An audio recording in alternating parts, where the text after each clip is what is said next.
Really excited to have Dick Costolo, co-founder of VC Fund 01 Advisors, with us. We're proud LPs as well. It's great to have you. I still think most people know you as the former CEO of Twitter. Yeah, haven't heard too much about that company recently, but maybe we'll get to that shortly. But what a lot of people may not know is that you've been involved in startups and tech and VC for well over 2 decades. But what I really want to do is start with 01 Advisors, and that's a firm that you started about 6 years ago. And I think about 3, maybe 4 years ago, you flipped that into being a venture capitalist and a VC fund.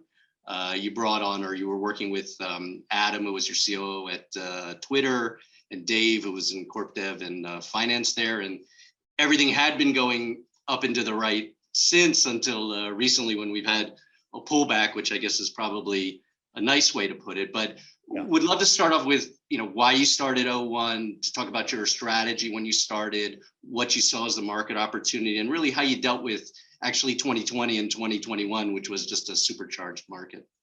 So Adam and I got started because we felt like there were a number of firms that had started out for operators by operators. When I talk about got started, I mean got started as venture GPs. But they had evolved since then. So of course, Mark and Ben started out that way, but that's a very big firm now. David Sachs at Kraft is an amazing operator and started out that way, and he's of course grown his firm too. And Adam and I wanted to start a firm that stayed small. We're not going to grow the fund size tremendously over time. And just remained a small firm of GPs who were C-level, executives at companies, and understood how that transition you have to make as a CEO from building a product to building a business. Remember, I saw Brian Chesky on stage at an Allen & Company conference in 2019, and one of the investors in the audience said, "Hey, Brian, I saw you here in 2009 when you were telling us all about air, bed, and breakfast, and now here you are 10 years later with a $30 billion company. What's the hardest thing you had to do?" And right away, Brian said, "Easy. Going from building a product to building a business, because everything you learned that made you successful building a product, you now have to unlearn. You can no longer be in the middle of every conversation. You have to stop making all the decisions. You have to learn how to scale the communication architecture, because it's not just 6 of you sitting around a table anymore," and on and on and on. So that's why we got involved in this. We love doing it, and it's we're always learning being on this side of the table. You guys are typically not doing kind of the pre-seed and seed, like you said. You're going from the point when it's taking the product and building the business. So in the market of the past couple of years, 2020, 21, with super high valuations, how have you been handling that, or how did you handle that? We invest at, if you want to go by letters, it's usually the Series B-ish stage. We've found product market fit. We've got a little bit of revenue. Now we need to build out the go-to-market. The bolts are coming off the rocket ship. It's not 10 of us sitting around in a room anymore. That's around where we like to invest. Adam and I feel like we know how to mitigate execution risk.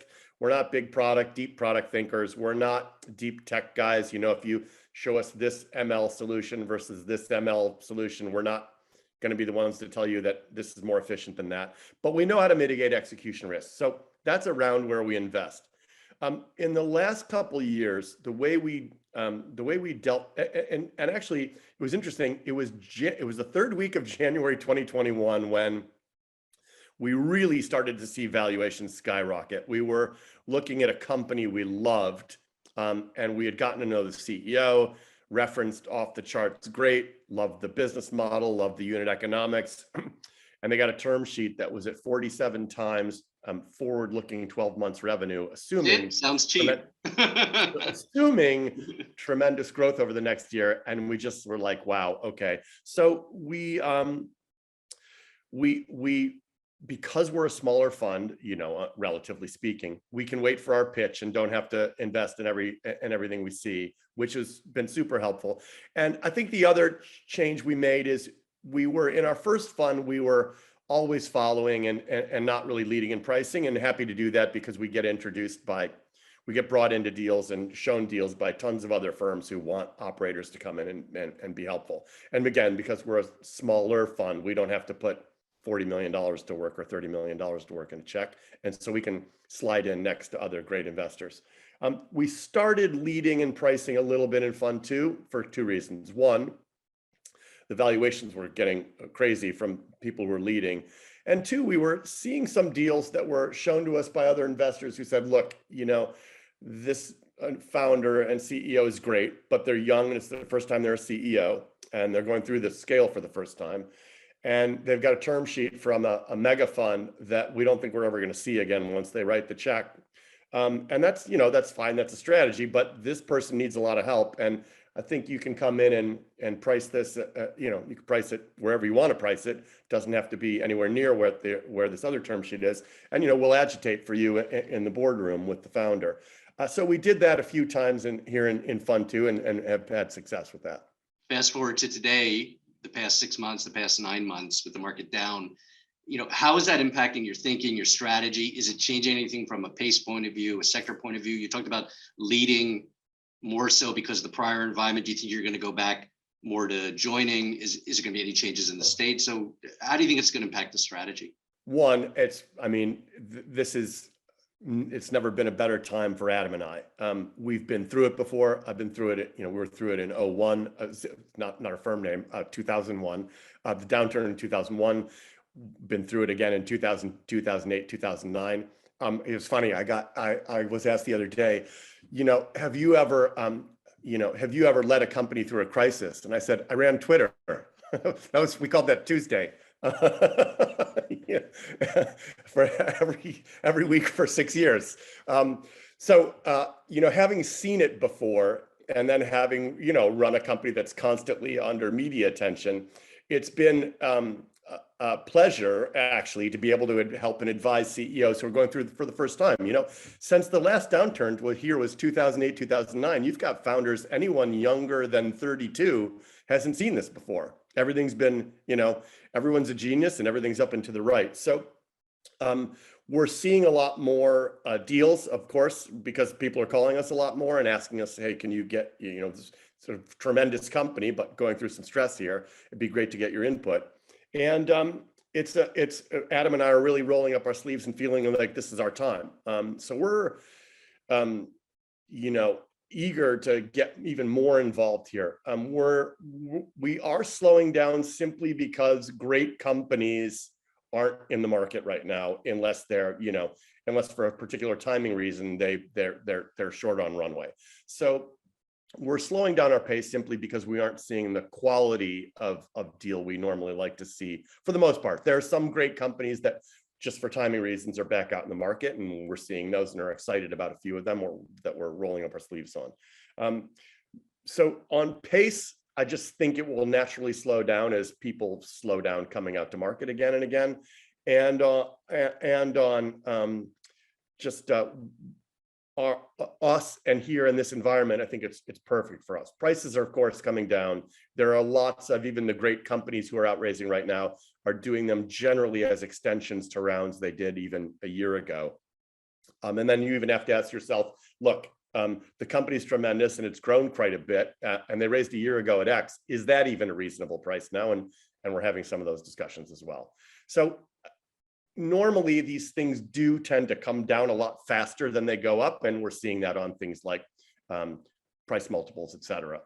Even as much as multiples have come down in the public markets, I think people are pulling back so much in private markets. We even know of a few firms who have said, look, we're putting our pencils down and not doing anything for a year. We're not there. We're definitely looking and trying to be active, and look at this as an opportunity to buy low. But in terms of like leading rounds versus joining and stage, Yeah. going earlier or later, I mean, do you see yourself then kind of going back to where you maybe at the start that you might be doing, later as opposed to having to go in earlier and lead, or maybe you'll start leading later rounds even? It's definitely we've been able to return more to our sweet spot of, hey, we want to be here at that B-ish stage. We're happy to just slide in alongside great investors and not lead in price. So we've been able to return to the origins of what we started out doing. We haven't had to, and we were leading in pricing because we were able to come in and price deals at 2/3 of another term sheet the CEO had. Those term sheets aren't coming in anymore. So you mentioned you joined Twitter back in, I think it was 2009, which obviously was still a lot of uncertainty in the market. You mentioned you sold a company, I believe it was like September 2000, which kudos to you, good timing before the Yeah, dot-com crash. I often refer to that as the last helicopter out of Saigon. For sure. And then you were CEO in 2003, so it was still uncertain. Then, I mean, you have a ton of experience in these ups and downs, not just, every Tuesday at Twitter. Like, Yeah. What are you saying to your CEOs in this type of market? Yeah, it's funny because there are two different things I say to them. And then I say, even though these sound like contradictory things, you have to hold them both in your head at the same time. The first is, I used to tell people at Twitter this, you can't let yourself get thrown around the boat in the choppy seas based on, and be constantly in reaction. We have to set our priorities and understand what those priorities are, and then execute on them and try to ignore the noise out there, the day-to-day noise in the market. Having said that, the contradictory thing that I tell them, and I'm very transparent about that, you understand these things sound different from each other, is that there's a tendency in the environment where you understand you have to, hey, I have to really bring OpEx under control here and get my burn under, everyone's talking about this, have to work on my burn. So what the CEOs tend to do is, okay, I still want to be able to grow, and I still believe I'm going to grow my way out of this. So I'm going to cut OpEx, but instead of cutting 20% and having to terminate people and having hard conversations, blah, blah, blah, I'm going to reduce marketing spend, and I'll do a small cut over here and another cut over there, and we won't get that new office, and I'll reduce OpEx by 10%, and then I'll grow my way out of this. And my advice to CEOs is, don't come back to us or your investors or the board in 6 months and go, yeah, the worst thing you can do for your team is the death by 1,000 cuts. You don't want to stand in front of your team right now and say, here are the cuts we're going to make. It's the last time we're going to have to do this, and then come back to them in 3 months and let a bunch more people go. Don't do that. Don't do that to yourself, and don't do that to the team. So you have to both deal with the fact that you have to make deeper cuts in OpEx than you think you have to make, and do the hard things. You're not going to be able to do 1 or 2 or 3 of the things you really wanted to do next year. And understand, look, don't get bandied about by the choppy seas. Focus on what you need to do, execute against that, and a year from now, look up and you'll be fine. If you do what you want to do, what you need to do, at the end of the day, you'll be fine, and the business will work. I know you don't have a crystal ball on how this is going to play out, but because you've been through at least a couple of crises, I'm curious as to whether you feel this looks more like what happened in 2001 and then the time it kind of took to get out of that, or more like 2008, which was a pretty quick turnaround, though again, it was uncertain there for a few years, but it was much more quick. So how do you see this playing out? It feels a little bit more like 2001, okay. For a couple of reasons. One, you've got both the war in Ukraine affecting all sorts of things like fuel prices and grain shortages, et cetera. Two, inflation usually takes a little while to get under control. It's not something that I remember in, I guess it was just March of 2021 now, Janet Yellen over here in the US saying, this is going to be temporary inflation. And I told Adam, my partner at the time, I said, I don't remember, do you remember temporary inflation? I remember inflation feeding on itself and getting a lot worse before it gets better. And it, of course, it did. So it feels a lot more like 2001, where there's going to be a reset, which is fine, and a repricing. But I mean, look, Amazon was trading at $8 a share in 2001, so that would have been a really good time to buy. And we're absolutely thinking of this as this is a great time to buy environment, and looking for things to invest in, not sitting on the sidelines. And companies that need to go out and raise now because they don't have runway of more than whatever it may be, 24 months, maybe even 36 months. Yeah. What are you advising them? I mean, is it, take money at any cost? Are we going to see a lot of down rounds? Do you think we're going to get to that? I mean, what's your view on that, or advice to those companies? Yeah, I think we're going to see down rounds. I mean, people that need to go out and raise now, I'm telling them, look, I know that you intellectually understand that prices have come down from where they were. Emotionally, you're going to have to get ready you're going to see terms that are worse than your last round, even though you're doing well. Just be prepared for that. It's going to happen. And And then I'm advising other CEOs who don't need to raise yet, but will need to raise soon. Look, execute, do what you need to do. When you come out in the fall or the winter, it's not necessarily going to be the case that things bounced right back like they did in March of 2020 and we're back in business. Just get ready for, you're going to get prices that you don't like the looks of, but the leading cause of failure is running out of money. So, you have to emotionally get around the fact that, you're not going to love the price and you're not going to like the dilution, but hey, life's hard. And the last, congratulations, you got the chance to build the beginning of your business in the best market ever. Now you're going to have to take some lumps. So another question, you're in California, your team is in California, the firm is in California. Everybody seems to be migrating to Austin and to Miami.